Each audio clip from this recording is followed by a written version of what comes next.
Yeah. So, All right, Josh, what do we got? Okay, so we had a problem with carriers coming in and roaming through our warehouse.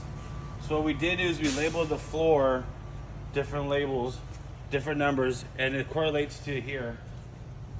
So lane 1 will be Estes, lane 2 will be main freights, lane 4, lane 5, different carriers. So the carrier comes in, they see the lane, they walk right into their lane, they pick their orders. They don't have to walk around our warehouse. They don't need to shop around. They don't need to ask for help. They know exactly where to come, grab their order, drop it off in the drop box.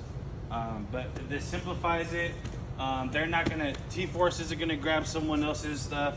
It's separated. They know exactly where to go, and they know exactly where to put it back.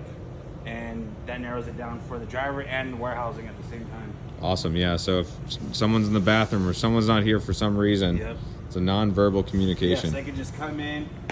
T-Force sees their order. They go grab it.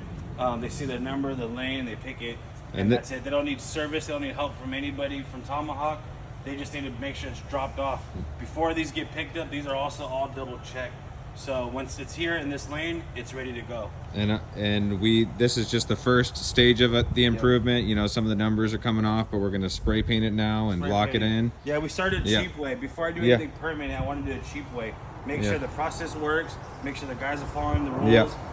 Making sure everybody's on board. Once everybody's on board, then we make it permanent. Now this is going to be spray painted next, so it seems like it's working fine. The driver's like it, warehouse likes it, so we're going to keep I just keep improving, and like the most important is that he made the improvement, and even if it wasn't perfect, that's fine. But you guys did a great job on that.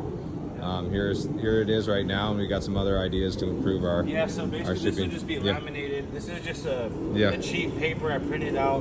Like I said, I wanted just to make sure it works first. If it works, then we can just swap this with this one, or whatever carrier is for whatever lane. We'll have every carrier in a separate box, but we'll just stick it and correlate it to the lanes. Awesome. So the drivers can Sounds good. All right, here's our LTL shipping area, 2 docks. There we go.